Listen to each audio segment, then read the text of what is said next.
আসসালামু আলাইকুম। আজ আপনাদের সাথে শেয়ার করব রমজান স্পেশাল বেগুনি তৈরির সহজ রেসিপি। কিভাবে হোটেল স্টাইলে ফুলকো মুচমুচে বেগুনি তৈরি করা যায় তার সকল টিপস সহ আজকের রেসিপি। আশা করি রেসিপিটি আপনাদের অনেক বেশি কাজে আসবে। তো বন্ধুরা, কথা না বাড়িয়ে চলুন বেগুনি তৈরির মূল প্রস্তুত প্রণালীতে যাওয়া যাক।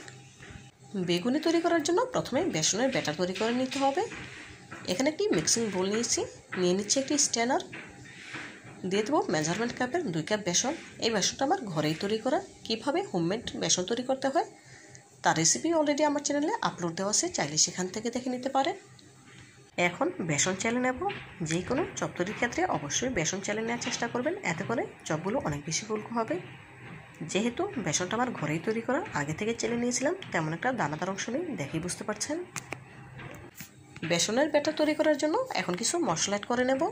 দিয়ে দিচ্ছি হাফ চা চামচ আদা বাটা, হাফ চা চামচ রসুন বাটা, কোয়াটার চা চামচ পরিমাণ মরিচের গুঁড়া, দেব কোয়াটার চা চামচ পরিমাণ হলুদের গুঁড়া, দেব কোয়াটার চা চামচ পরিমাণ জিরা গুঁড়া, কোয়াটার চা চামচের থেকেও কিছুটা কম পরিমাণে গরম মশলার গুঁড়া, স্বাদ মতো লবণ। এখন সবগুলো উপকরণ হ্যান্ড উইক্সের সাহায্যে খুব ভালোভাবে নেড়ে মিশিয়ে নেব। মিশিয়ে নেওয়া হয়ে গেলে অল্প অল্প পানি দিয়ে মসৃণ ব্যাটার তৈরি করে নিতে হবে। একসাথে বেশি পানি দেওয়া যাবে না, অল্প অল্প পানি দিয়ে বেসনের ব্যাটার তৈরি করে নিতে হবে। একসাথে বেশি পানি দিলে দেখা যাবে ব্যাটার অনেক বেশি পাতলা হয়ে যেতে পারে, তখন আর সবগুলো ভালো হবে না। সেজন্য অল্প অল্প পানি দিয়ে আমি ব্যাটার তৈরি করে নিচ্ছি। সবশেষে আপনাদের জানিয়ে দেব 2 কাপ বেসনের জন্য কতটুকু পানি লেগেছে। তো বন্ধুরা, ভিডিওর এই পর্যায়ে আপনাদের কাছে ছোট্ট একটি রিকোয়েস্ট রইল, যারা আমার ভিডিওটি ইউটিউব চ্যানেল থেকে দেখছেন প্লিজ ভিডিওটিতে লাইক দিয়ে চ্যানেলটি সাবস্ক্রাইব করে পাশে থাকা বেল বাটনে ক্লিক করে দিবেন। এবং যারা ফেসবুক পেজ থেকে দেখছেন প্লিজ লাইক দিয়ে পেজটিকে ফলো দিয়ে দিবেন, এতে করে আমি যখনই কোনো নতুন রেসিপি আপলোড করব সবার আগে আপনার কাছে পৌঁছে যাবে। এই কাজটি যারা অলরেডি করে নিয়েছেন আপনাদেরকে জানাই অসংখ্য ধন্যবাদ। দেখুন, হ্যান্ড উইক্সের সাহায্যে খুব ভালোভাবে ফিটিয়ে ব্যাটার রেডি করে নিচ্ছি। এভাবে করে বেশ কিছুক্ষণ ফিটিয়ে নিয়েছি। এখন আপনাদের দেখিয়ে দেবো ব্যাটারের ঘনত্ব কেমন হয়েছে।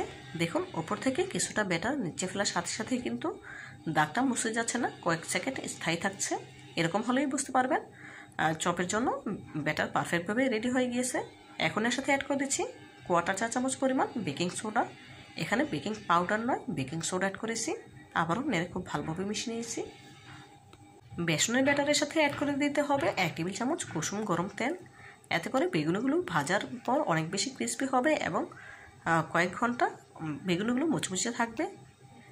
দেখুন, ব্যাটার রেডি করা হয়ে গিয়েছে। এখানে আমার সর্বমোট পানি লেগেছে 1 কাপ, আরও সাথে 1/3 কাপ পরিমাণে। এখন ব্যাটার সাইডে তুলে রেখে দিয়েছি। এদিকে একটি বেগুন নিয়েছি, দেখে বুঝতে পারছেন। বেগুনটাকে আমি পিস পিস করে কেটে নিয়েছি। আগে থেকে বেগুনটা ধুয়ে নিয়েছিলাম, সেজন্য আর কাটার পরে ধোয়ার প্রয়োজন নেই, এতে করে বেগুন থেকে পানি ছেড়ে দেবে। অবশ্যই বেগুনি তৈরি করার ক্ষেত্রে বেগুন আগে থেকে ধুয়ে নেবেন, কাটার পরে আর ধোয়ার প্রয়োজন নেই। দিয়ে দিলাম পরিমাণ মতো লবণ আর মরিচের গুঁড়া দিয়ে খুব ভালোভাবে মেখে নিচ্ছি। বেগুনের পুরুত্ব দেখেই বুঝতে পারছেন। এখন বেগুনি ভেজে নেওয়ার পালা। সেজন্য চুলে একটি প্যানে পর্যাপ্ত পরিমাণে সয়াবিন তেল দিয়ে পুরোপুরি গরম করে নিয়েছি। এখন আগে থেকে রেডি করে রাখা বেসনের ব্যাটারে চুবিয়ে বেগুনিগুলো গরম তেলে ছেড়ে দিচ্ছি।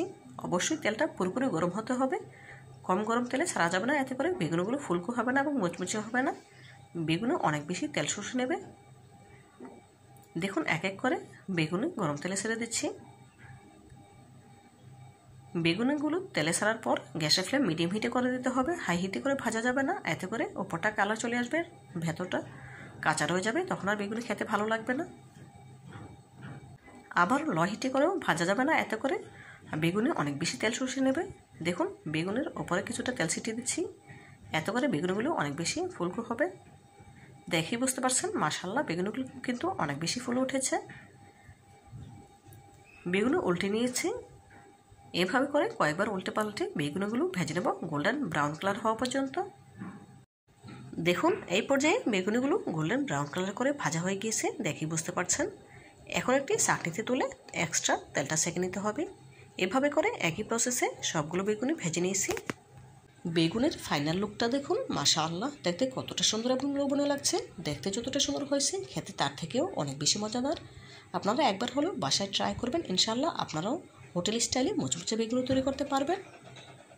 তো বন্ধুরা, আজকের মতো বিদায় নিচ্ছি। দেখা হবে নতুন কোনো দিনে নতুন কোনো রেসিপিতে। ভালো থাকবেন সবাই, আর আমার জন্য দোয়া করবেন যেন এমন আরও নতুন নতুন রেসিপি নিয়ে আপনাদের সামনে হাজির হতে পারি।